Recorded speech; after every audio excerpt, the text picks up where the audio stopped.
La lluvia golpeaba suavemente los ventanales de la mansión de la Vega, una joya colonial en el corazón de San Ángel, donde las bugambilias parecían apagadas por el invierno y el aire olía a flores artificiales.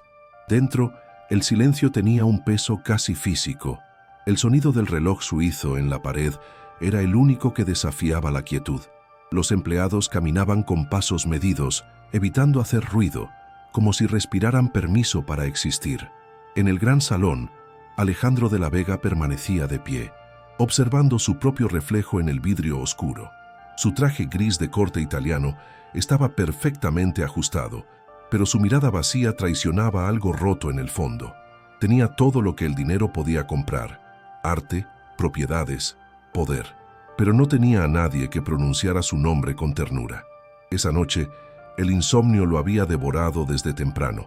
Bajó las escaleras con paso firme, buscando distraerse con una copa de vino, cuando un sonido inesperado lo detuvo en seco.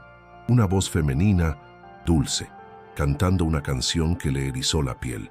La melodía era una vieja nana mexicana, tan antigua que casi la había borrado de su memoria. La misma que su madre le cantaba antes de morir. Se acercó lentamente hacia la cocina, donde la luz amarillenta iluminaba a una joven arrodillada, limpiando el suelo con un balde de agua tibia. Lucía Morales cantaba sin darse cuenta de su presencia, y cada nota parecía abrir una grieta en el corazón de Alejandro. Alejandro permaneció en el umbral, sin atreverse a interrumpirla. La canción hablaba de un hijo que dormía bajo el amparo de la luna, protegido por el amor de una madre que prometía volver, aunque los vientos la alejaran. Cada verso era un golpe de memoria. Su madre solía cantarla cuando él tenía 5 años, antes de desaparecer tras una larga enfermedad. Sintió un nudo en la garganta, una emoción que no recordaba haber sentido en décadas. Cuando finalmente habló, su voz sonó extraña, quebrada, como si perteneciera a otro hombre. ¿Dónde aprendiste esa canción?, preguntó desde la penumbra. Lucía se sobresaltó soltando el trapo y se levantó de golpe. Al verlo, bajó la mirada con miedo. Nadie esperaba encontrar al patrón a esas horas en la cocina. No lo sé, señor, respondió ella nerviosa. La cantaba mi madre cuando era niña, antes de dejarme en un orfanato en Puebla. Solo recuerdo su voz y esta melodía. Alejandro sintió que el suelo se movía bajo sus pies. Aquella canción era un secreto de familia. Su madre la había compuesto para él y jamás la había grabado ni enseñado a nadie. ¿Cómo era posible que una empleada doméstica la conociera? El aire se volvió espeso, cargado de una tensión invisible. Lucía, ajena a su desconcierto, intentó recoger el balde, pero él la detuvo con un gesto. «Cántala otra vez», pidió con voz grave. Desde el principio, Lucía lo miró, insegura. Nadie le hablaba así en aquella casa. Los empleados sabían que Alejandro de la Vega no toleraba familiaridades, pero algo en su tono, más humano que autoritario, la hizo asentir. Cerró los ojos y volvió a cantar. Su voz llenó el espacio con una dulzura casi sagrada, elevando la atmósfera de la cocina hasta algo imposible de describir. Alejandro sintió un temblor en las manos. Era como si el tiempo se hubiera detenido y su madre estuviera allí, acariciándole el cabello otra vez. Cuando la canción terminó, hubo silencio. El sonido de la lluvia afuera parecía un aplauso lejano. Alejandro dio un paso hacia ella, con el rostro tenso. «¿Cómo dijiste que se llamaba tu madre?», preguntó casi en un susurro. Lucía respiró hondo. «No lo recuerdo, solo su apellido, Morales». El apellido resonó como un eco antiguo en la mente de Alejandro. Recordó a una mujer de cabello castaño que alguna vez había trabajado en la casa cuando él era niño. Recordó también las discusiones entre su padre y su madrastra sobre una sirvienta que debía desaparecer. Su corazón latió más rápido. Las piezas no encajaban del todo, pero algo le decía que aquella canción no era coincidencia. Miró el collar sencillo que colgaba del cuello de Lucía. Un dije en forma de luna, igual al que su madre usaba. Se acercó más, casi sin respirar. «¿Puedo ver tu collar?», preguntó. Ella dudó, pero lo tomó entre los dedos y se lo mostró. En la parte trasera, grabado con delicadeza, estaba el símbolo de la familia de la Vega. El impacto fue inmediato. Alejandro sintió un vértigo extraño, una mezcla de miedo y esperanza que lo dejó sin palabras. Pasó los dedos por el grabado del colgante, como si necesitara comprobar que no era una ilusión.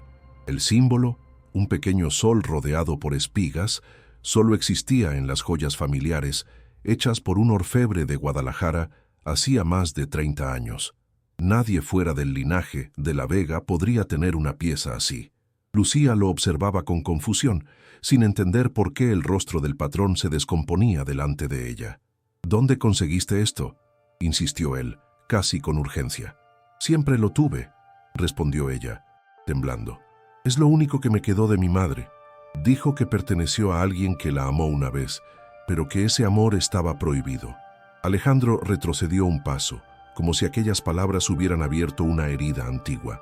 El eco de su infancia regresó con fuerza, la voz de su madrastra diciendo: «Ella destruyó nuestra familia», el silencio de su padre, la ausencia perpetua de su madre. De repente, todo lo que había construido, sus empresas, su reputación, su poder, pareció frágil, casi ridículo. Miró a Lucía y vio en ella algo que no entendía del todo: pureza, dignidad y una tristeza familiar, como si compartieran la misma sombra. En ese instante, la idea absurda y dolorosa le cruzó la mente. ¿Y si esa joven era parte de su historia, una pieza perdida de su propio pasado? El silencio entre ambos se volvió tan denso que ni el reloj del pasillo se atrevía a marcar el tiempo. Alejandro dio media vuelta, intentando ocultar su confusión, pero algo en su pecho lo empujó a hablar. «Esa canción», dijo con voz baja, casi temblorosa, «nadie la conoce fuera de mi familia. Si realmente tu madre te la enseñó, entonces hay algo que necesito descubrir». Lucía lo miró sin entender, sujetando su collar como si fuera un escudo. Él respiró hondo, decidido. «A partir de mañana trabajarás directamente para mí». Y sin esperar respuesta, salió de la cocina, dejando tras de sí el aroma a vino y misterio. Lucía se quedó inmóvil, con la sensación de que su destino acababa de cambiar para siempre. ¿Te está gustando esta historia? Déjanos un comentario con tu ciudad o país y suscríbete al canal para no perderte lo que viene. La mañana siguiente amaneció gris, con una neblina suave cubriendo los jardines de la mansión. Alejandro no había dormido. Pasó la noche revisando cajas antiguas, cartas amarillentas y álbumes de fotografías familiares. En una de ellas encontró una imagen que lo dejó helado. Su padre, don Ernesto de la Vega, joven, con el brazo alrededor de una mujer de 1900, cabello castaño y sonrisa melancólica. Al reverso, una dedicatoria desvaída decía: «Para E, con amor eterno, M», la misma inicial, el mismo apellido que Lucía había pronunciado. Cerró los ojos, sintiendo el peso de una verdad que empezaba a emerger. En ese instante comprendió que más allá del escándalo o las apariencias, necesitaba saber quién era realmente Lucía Morales. No por curiosidad, sino por algo más profundo: la posibilidad de redención. Lucía, mientras tanto, cumplía sus nuevas tareas en silencio. Alejandro había ordenado que dejara las labores del servicio general y se encargara de la organización del archivo familiar, un rincón olvidado del ala oeste. Nadie entendía la decisión y los murmullos comenzaron a circular entre los empleados. Ella evitaba miradas y comentarios, refugiándose en su trabajo. Aunque temía decepcionarlo, sentía una extraña paz en aquel lugar lleno de polvo y recuerdos. Cada documento parecía contar una historia que no debía ser contada. Entonces, en medio de esos papeles, encontró partituras antiguas firmadas por Isabela de la Vega. Las notas eran idénticas a la melodía que ella había cantado la noche anterior. Alejandro apareció al mediodía, con el rostro serio pero cansado. Observó a Lucía inclinada sobre las partituras, con las mangas arremangadas y un mechón de cabello suelto rozándole el rostro. Por primera vez en años, algo en su interior se ablandó. «Esa canción», dijo en voz baja, tomando una de las hojas amarillentas, «mi madre la compuso cuando yo era niño. No sabía que aún existían copias». Lucía levantó la mirada, sorprendida. «¿Su madre también escribía música?», preguntó, casi con ilusión. Alejandro asintió lentamente, dejando escapar una sonrisa breve y triste. Era pianista. Decía que la música curaba lo que las palabras no podían. Hubo una pausa larga, llena de significado. Quizá tú y ella habrían sido buenas amigas, añadió, apartando la mirada, como si se arrepintiera de haber mostrado algo de sí mismo. Lucía sonrió con timidez. Yo siempre quise estudiar música, pero nunca tuve cómo, confesó bajando la voz. A veces pienso que las canciones son lo único que me hace sentir viva. Alejandro se apoyó en la mesa y la observó con atención. Había en su voz una sinceridad que lo desarmaba. ¿Y qué te detiene ahora?, preguntó. La realidad, señor, respondió ella con una pequeña risa amarga. No se estudia música cuando apenas se gana para comer. Él se quedó callado unos segundos, mirando las notas, dispersas frente a ellos. Luego murmuró, más para sí que para ella. A veces uno tiene tanto dinero que se olvida de lo que realmente cuesta un sueño. Durante los días siguientes, Alejandro comenzó a buscar pretextos para visitar el archivo. Decía querer supervisar el progreso, pero en realidad lo hacía para verla. Se sorprendía observando la manera en que Lucía se concentraba, cómo fruncía el ceño al leer, cómo tarareaba sin darse cuenta mientras ordenaba papeles. Aquella presencia sencilla había cambiado el ritmo de la casa. Los empleados murmuraban menos, el aire se sentía menos frío y hasta los jardines parecían más vivos. Sin proponérselo, ella había traído algo que en esa mansión hacía años no existía: humanidad. Alejandro se descubría sonriendo en silencio, sin saber bien por qué, pero junto a esa ternura nueva, crecía también un miedo, el de sentir demasiado, el de volver a perder. Una tarde, mientras revisaban documentos, Lucía encontró una caja con cartas sin abrir. ¿Puedo leer una?, preguntó. Alejandro dudó, pero asintió. La joven rompió con cuidado uno de los sobres. Dentro, una letra femenina decía: Ernesto, no me dejes criarla sola. Ella también lleva tu sangre. Lucía levantó la vista, confundida. ¿Qué significa esto? Alejandro se quedó paralizado. Reconocía la caligrafía. Era de su madre. Sintió un escalofrío recorrerle el cuerpo. Las palabras flotaban entre ellos como una sentencia. Nada, dijo finalmente, arrebatando la carta y guardándola. No, tiene importancia. Pero su voz sonó vacía, hueca. Lucía notó el temblor en sus manos y comprendió que acababa de tocar una herida profunda. Esa noche, Alejandro no pudo cenar. Las palabras de la carta lo perseguían como un eco maldito. Ella también lleva tu sangre. Caminó por el pasillo oscuro de la mansión, con la mente ardiendo. Si aquello era cierto, Lucía podría ser su hermana, o la hija ilegítima de su padre. Pensó en el escándalo que aquello generaría, en cómo su apellido, símbolo de respeto y poder, se vería manchado por un secreto del pasado.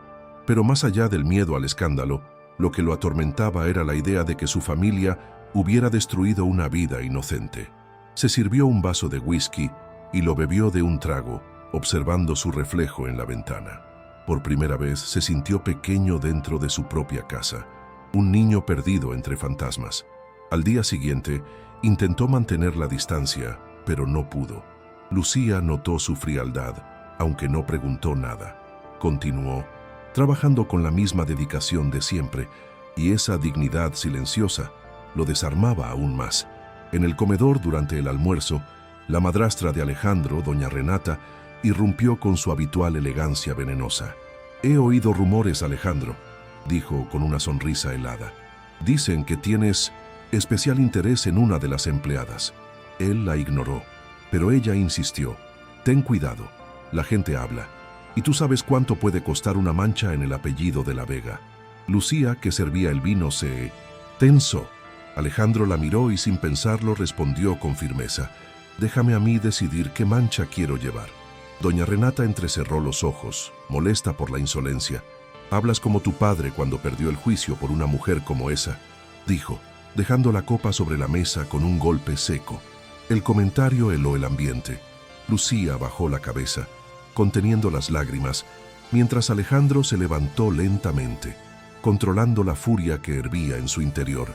«No vuelvas a compararme con él», dijo con voz baja pero firme. Él destruyó lo poco que amaba. Yo no repetiré sus errores.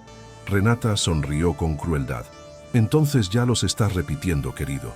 Salió del comedor con el eco de sus tacones como una sentencia. Lucía quedó sola, temblando. Alejandro la miró y sin decir una palabra le hizo un gesto para que lo acompañara fuera. Caminaron por los jardines, entre los rosales empapados de rocío. No escuches nada de lo que diga esa mujer, le dijo él finalmente, con tono más suave. Ella vive de los secretos y de las heridas ajenas. Lucía asintió, pero su voz temblaba. No quiero causarle problemas, señor. Si mi presencia aquí le resulta incómoda, puedo irme. Alejandro se detuvo y la miró fijamente. No, no quiero que te vayas. Hubo un silencio largo, incómodo y sincero. Él bajó la voz. Desde que llegaste, esta casa respira. Lucía sonrió apenas, sorprendida por la confesión. Entonces, me quedaré, dijo, con una mezcla de ternura y gratitud que él no supo cómo manejar. Los días se transformaron en una rutina inesperadamente cálida.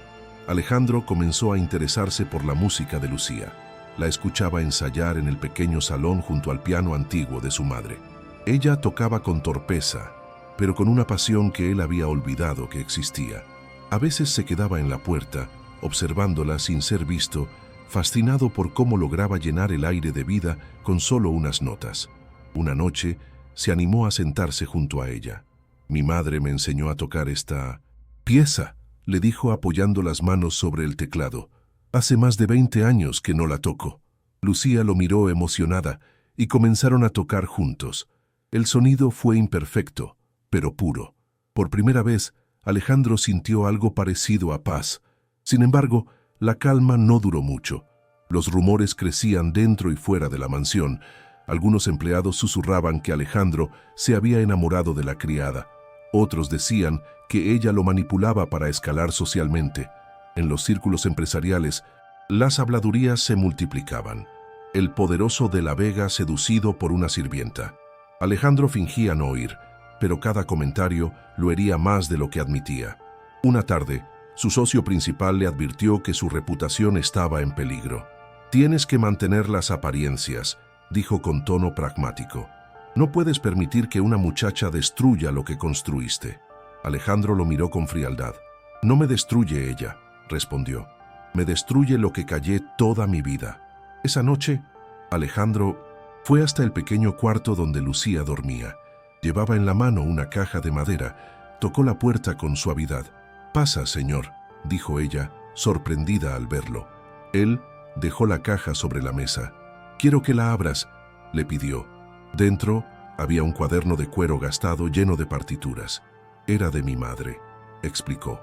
«Si de verdad deseas estudiar música, quiero que empieces con esto». Lucía lo tomó con manos temblorosas, sin poder contener las lágrimas. «No sé cómo agradecerle», susurró. Alejandro la interrumpió con una mirada serena. «No tienes que agradecerme. Tal vez es mi turno de hacer algo bien». Por primera vez, ella vio en sus ojos un brillo distinto, el de un hombre que empezaba a reconciliarse con su propio pasado. Desde ese día, Alejandro comenzó a organizar clases particulares para Lucía. Contrató a un profesor de canto y piano, pagándole en secreto. Cada mañana, ella se preparaba nerviosa, deseando estar a la altura. Los avances eran lentos, pero su talento natural no pasaba desapercibido. Cuando cantaba, la casa se llenaba de un aire cálido, casi espiritual. Los empleados comenzaron a detenerse para escuchar, aunque fingían seguir trabajando. Alejandro, desde su oficina, la oía ensayar y sentía que su mundo volvía a tener sentido. Sin embargo, cuanto más crecía la luz de Lucía, más oscuras se volvían las sombras del pasado que amenazaban con salir a la superficie. Una tarde, mientras Lucía ensayaba en el salón principal, doña Renata apareció en el umbral, vestida con un traje de terciopelo verde y una expresión de desprecio. «Qué apropiado», dijo con ironía, «una sirvienta cantando en el piano de Isabela de la Vega. ¿Acaso también piensas heredar su nombre?» Lucía se levantó sobresaltada, intentando explicar, pero Renata no le dio oportunidad. «Tu voz puede engañar a mi hijastro, pero no a mí. Sé quién eres, o al menos de dónde vienes». Alejandro entró justo en ese instante, y el silencio se volvió tenso. «Basta, Renata», ordenó con frialdad. «No vuelvas a humillarla». Ella lo miró con una sonrisa venenosa. «Te estás comportando igual que tu padre cuando se dejó arrastrar por una mujer del servicio. ¿No recuerdas cómo terminó esa historia?». Lucía bajó la cabeza y Alejandro dio un paso adelante. «Sí lo recuerdo», respondió con voz firme. «Terminó con una mujer destrozada y un niño que creció sin amor. No pienso repetirlo». Renata se quedó inmóvil, sorprendida por el tono. Luego se giró hacia Lucía. «Ten cuidado, muchacha. En esta casa, nada que empiece con ternura termina bien». Y se marchó, dejando tras de sí un silencio incómodo. Lucía, temblando, se llevó la mano al pecho. «Lo siento, señor. No quería causarle problemas», dijo, con lágrimas contenidas. Alejandro negó con la cabeza. «No te disculpes por existir, Lucía». La frase quedó suspendida en el aire, más profunda de lo que él mismo esperaba. En los días siguientes, la tensión en la mansión se volvió insoportable. Algunos empleados comenzaron a evitar a Lucía, temerosos de caer en desgracia con doña Renata. Ella soportaba el desprecio con dignidad, aunque cada mirada la hería como una espina. Alejandro intentó protegerla, pero sus responsabilidades empresariales lo obligaban a ausentarse con frecuencia. Desde su oficina en Polanco, pensaba en ella más de lo que quería admitir. Cada vez que la recordaba cantando, sentía que su vida, hasta entonces vacía, había encontrado sentido en un gesto tan simple como una voz. Sin embargo, sabía que no podía seguir ignorando las preguntas que lo atormentaban. ¿Qué relación unía a su familia con la de Lucía? ¿Y si su propio apellido era una deuda con ella? Una tarde de domingo, decidió enfrentar el pasado. Visitó el antiguo despacho de su padre en la casa de Cuernavaca, cerrada desde hacía años. Entre papeles y libros polvorientos, halló una carpeta con el nombre María Morales. Dentro había fotografías, recibos de dinero y una partida de nacimiento. En ella, el nombre del padre figuraba en blanco, pero en un margen, a mano alguien había escrito: «Reconocerla sería nuestra ruina». Alejandro se dejó caer en el sillón, con el alma en un torbellino. Lloró por primera vez en décadas, comprendiendo que su riqueza estaba construida sobre el abandono de esa mujer, y tal vez sobre la tristeza de Lucía. Alejandro regresó a la mansión al anochecer, con el rostro desencajado y los ojos enrojecidos. Llamó a Lucía y le pidió que lo acompañara al salón principal. Allí, frente al retrato de su madre, extendió los documentos sobre el piano. «Lucía», dijo con la voz quebrada, «creo que sé quién fue tu madre». Ella lo miró confundida. Alejandro respiró hondo antes de continuar. «María Morales. Trabajó aquí cuando yo era niño. Mi padre la amó, pero la obligaron a irse». Lucía se llevó la mano a la boca aturdida. «¿Entonces, ella era la mujer de la que todos hablaban?», preguntó con un hilo de voz. Alejandro asintió. «Y si mis sospechas son correctas, tú podrías ser mi hermana». El silencio cayó como una sentencia. Ambos se miraron con el alma hecha pedazos. Lucía rompió a llorar, pero Alejandro la tomó de las manos. «No importa lo que el pasado diga», murmuró. «Tú mereces todo lo que te negaron. No puedo cambiar lo que mi familia hizo, pero puedo reparar el daño».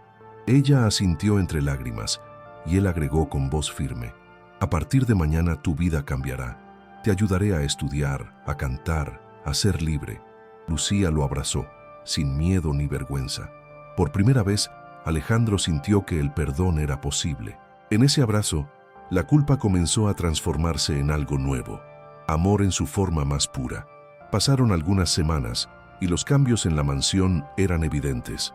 Lucía, ahora vestida con ropa sencilla pero elegante, asistía cada mañana a clases de canto. Su voz había florecido, llena de matices y emoción. Alejandro la escuchaba en silencio, sintiendo que cada nota reparaba una parte rota de su historia. Pero en la ciudad, los rumores se intensificaban. La prensa sensacionalista hablaba del millonario que perdió la razón por una huérfana. Los socios lo presionaban para que se distanciara de ella, mientras doña Renata tramaba su venganza en silencio. Una tarde, Alejandro recibió una invitación para un evento benéfico en su propia mansión. Una gala con políticos, empresarios y artistas. Pensó que sería la ocasión perfecta para mostrarle al mundo la verdad. sin esconderse más. Esa noche, la casa resplandecía con luces doradas, música en vivo y copas de cristal. Alejandro, impecable, en un traje negro, caminaba entre los invitados con serenidad, aunque por dentro sentía un torbellino. En el centro del salón, un piano aguardaba. Cuando todo se silenció, subió al escenario improvisado. «Esta noche no celebraré contratos ni riquezas», anunció. «Celebraré la voz de alguien que me recordó quién soy». Entonces Lucía apareció, vestida de blanco, con el cabello recogido y una mezcla de miedo y esperanza en el rostro. Alejandro le hizo un gesto. «Canta», dijo suavemente. «Que todos escuchen lo que el dinero nunca pudo comprar». Lucía respiró profundamente y comenzó a cantar. La misma canción de aquella noche lluviosa volvió a llenar el aire. La nana que había unido sus destinos. Las notas parecían flotar entre los candelabros, tocando fibras que los presentes no sabían que tenían.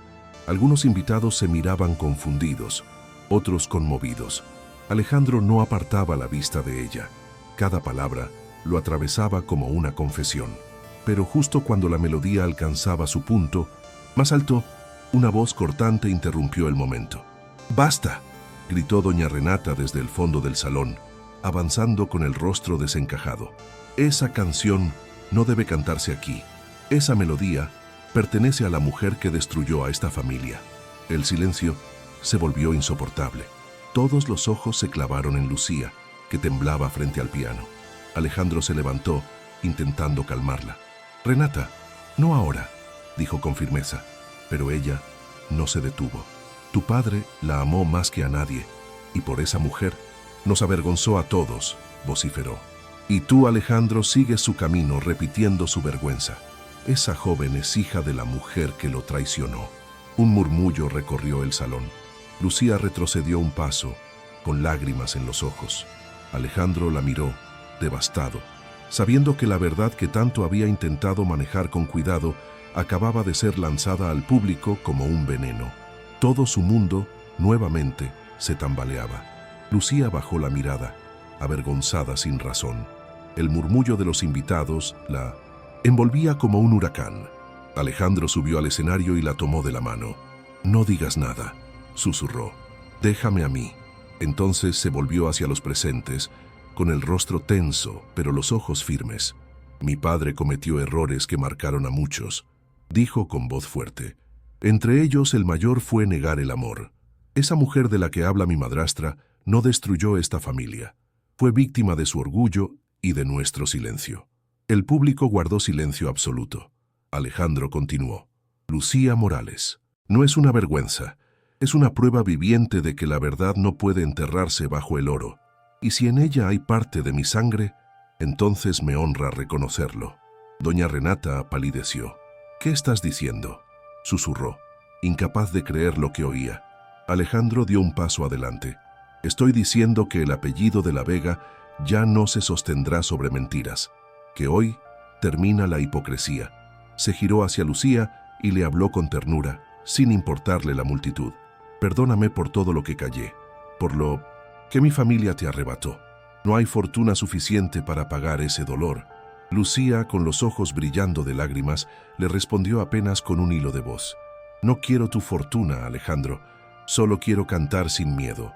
Él asintió y, conmovido, alzó la vista hacia el público. «Entonces canta, Lucía, canta por todos los que callaron». Lucía volvió a cantar, pero esta vez su voz no tembló. Cada nota era un grito de libertad, una promesa a su madre y a sí misma.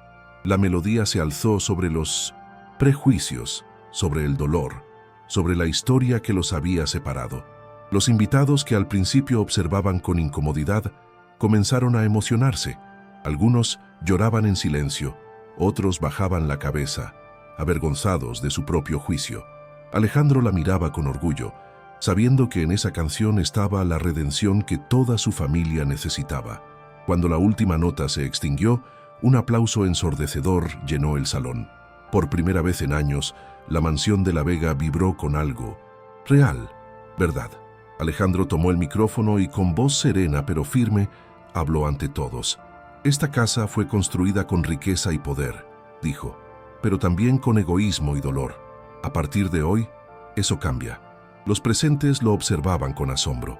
Dividiré parte de mi fortuna para crear una fundación en honor a mi madre y a María Morales, continuó.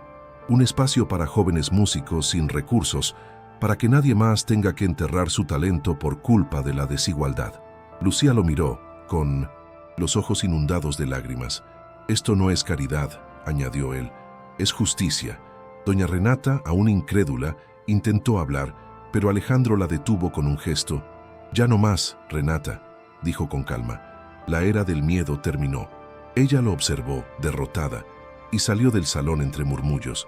Alejandro respiró profundo, dejando que la tensión se disolviera. Miró a Lucía, que aún tenía las mejillas húmedas. Tu madre estaría orgullosa, le susurró. Ella negó suavemente con la cabeza. La que estaría orgullosa es la tuya, respondió, porque has hecho lo que ella siempre quiso, usar tu poder para sanar, no para dominar. Alejandro cerró los ojos, conmovido. Aquellas palabras eran la absolución que necesitaba. En ese instante, comprendió que su madre había dejado en esa canción no una despedida, sino una profecía. El amor renacería a través de la música. Cuando los invitados comenzaron a retirarse, muchos se acercaron para felicitarlo.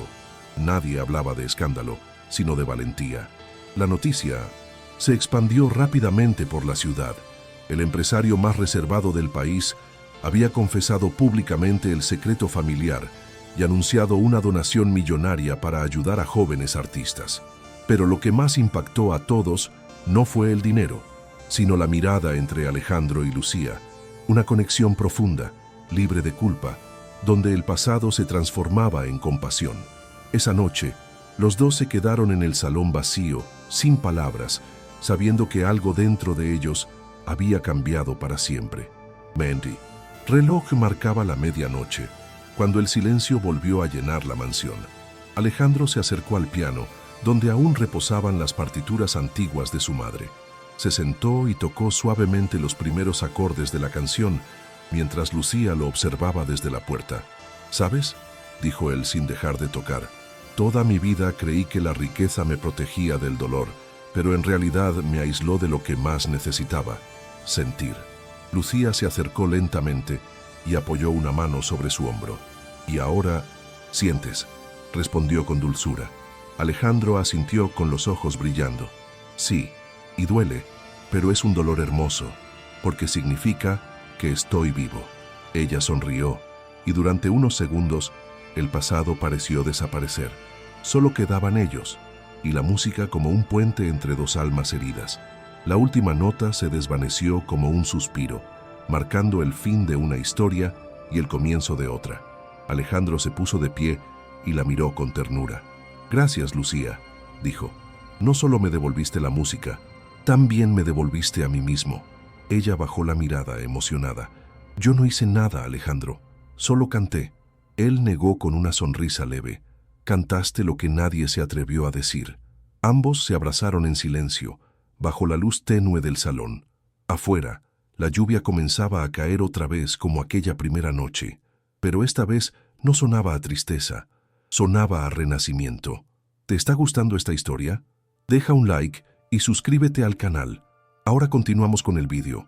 Pasaron los meses y el cambio en la vida de Alejandro fue evidente. Renunció a varios negocios que solo generaban dinero y dolor. Vendió 2 de sus propiedades más lujosas y transformó una de ellas, en Coyoacán, en una escuela gratuita de música llamada Casa de la Luna, en honor al collar de Lucía y al símbolo que había unido sus destinos. Las paredes, antes frías y silenciosas, ahora vibraban con risas, acordes de guitarra y voces infantiles. Lucía, vestida con sencillez pero llena de luz, se convirtió en la primera profesora oficial. Enseñaba a los niños con paciencia y ternura, recordándoles que la música no era una competencia, sino una forma de amar. Alejandro la observaba desde lejos, con orgullo y gratitud. La prensa, que alguna vez lo había atacado, ahora lo llamaba el empresario del alma. Pero él no buscaba títulos. Había encontrado algo mucho más valioso: paz. A menudo se sentaba en el patio de la escuela, viendo a los niños correr con sus instrumentos. En las paredes, una frase escrita a mano decía: «La verdad y la música son las únicas riquezas que no se gastan». Lucía lo sorprendía tocando el piano con los más pequeños, riendo como un padre entre ellos. Ella solía decirle: «Tu madre estaría feliz de verte así». Y él respondía siempre lo mismo, con una sonrisa tranquila: «No sé si feliz, pero al menos en paz». Con el paso del tiempo, la Casa de la Luna se convirtió en un refugio para muchos niños sin hogar. Algunos venían descalzos, otros con hambre, pero todos salían con una sonrisa y una canción aprendida. Lucía se encargaba de enseñar canto y coros, mientras Alejandro administraba las donaciones. Pero más allá del dinero, él participaba en todo. Reparaba instrumentos, pintaba paredes y compartía almuerzos con los estudiantes. Cada gesto sencillo lo acercaba más a la humanidad que había olvidado. Las cámaras que solían seguir sus negocios ahora lo filmaban afinando guitarras. En una entrevista, cuando le preguntaron qué lo motivaba, respondió: «Un día entendí que no basta con tener, hay que ofrecer lo que uno es». Lucía, por su parte, grabó su primer disco con la ayuda de la fundación. Lo tituló Canciones para mi madre, una colección de melodías inspiradas en historias de perdón y esperanza. En la presentación, Alejandro estaba entre el público, con los ojos brillando de orgullo. Cada letra parecía escrita para sanar el pasado. Al terminar el concierto, ella dedicó la última canción a él, a quien me enseñó que el amor puede reconstruir lo que la riqueza destruye, dijo frente al micrófono. El público se puso de pie aplaudiendo con fuerza. Alejandro bajó la cabeza, emocionado, y por primera vez en mucho tiempo lloró sin vergüenza. Después de aquel concierto, la vida siguió un curso sereno y pleno. Alejandro ya no era el hombre distante y calculador de antes. Caminaba por las calles de San Ángel sin escoltas, saludando a vecinos y artistas locales. Había aprendido a disfrutar del silencio sin sentirse solo. Lucía, mientras tanto, había florecido no solo como cantante, sino como guía espiritual para los jóvenes que llegaban a la escuela buscando consuelo. Entre ellos, muchos huérfanos que veían en ella una madre, una amiga, una inspiración. «No soy nadie especial», solía decir, «solo una mujer a quien una canción le cambió la vida». Y cada vez que pronunciaba esas palabras, Alejandro sentía que el ciclo de dolor finalmente se había cerrado. Una tarde, al caer el sol, ambos caminaban por el jardín de la escuela, donde colgaban cintas de colores con mensajes escritos por los niños. En una de ellas se leía: «Gracias por enseñarme a creer». Alejandro la tomó entre sus dedos y sonrió. «Ellos creen en ti, Lucía», dijo con voz cálida. «Y yo también». Ella lo miró con ternura. «No, Alejandro, ellos creen en nosotros». El silencio que siguió fue dulce, lleno de gratitud y comprensión. Habían comenzado siendo extraños, separados por el peso de un apellido, y ahora eran familia, unidos por algo mucho más poderoso: el amor, desinteresado.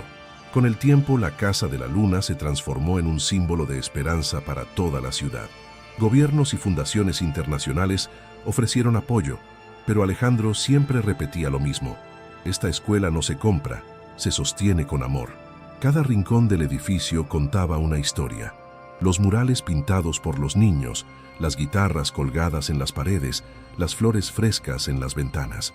Lucía y Alejandro solían caminar por los pasillos al final del día, escuchando el eco de las risas. Era su forma de recordar que el dolor de su pasado había servido para construir un refugio para otros. La culpa había dejado lugar a la gratitud. Lo que comenzó con una canción terminó siendo un legado. 5 años después de aquel encuentro en la cocina, la vida de ambos era otra. Alejandro, con canas tempranas y mirada tranquila, seguía viviendo en una pequeña casa cerca de la escuela. Lucía dirigía un coro infantil que se presentaba en festivales internacionales. Sus voces cruzaban fronteras, llevando el mensaje de que la música puede curar lo que el mundo hiere. En una tarde especial, los dos observaron a los niños subir al escenario del auditorio y cantar la misma nana que los había unido. Alejandro sintió un nudo en la garganta. «Escucha», susurró Lucía, Es nuestra historia contada por ellos. Cuando el coro terminó, los niños levantaron sus manos formando un corazón. Alejandro los miró con lágrimas contenidas y comprendió que su vida, por fin, tenía propósito. Lucía lo abrazó y juntos observaron cómo el público aplaudía de pie. En ese instante ya no había pasado ni heridas, solo presente y gratitud. La Casa de la Luna había dejado de ser una simple escuela. Era un faro de segundas oportunidades. Alejandro cerró los ojos, sintiendo que su madre y también la de Lucía estaban allí, sonriendo entre las notas de aquella canción. «Lo logramos», murmuró ella. «Sí», respondió él con voz temblorosa. Y todo comenzó con una simple melodía. La música, una vez más, había hecho lo imposible, transformar la culpa en amor. ¿Han hecho algún gesto de bondad que cambió una vida? Dejen un corazoncito si creen que el amor es más poderoso que cualquier riqueza. Suscríbanse para más historias de segundas oportunidades. Comenten, el amor no tiene precio si ustedes también creen en la bondad humana.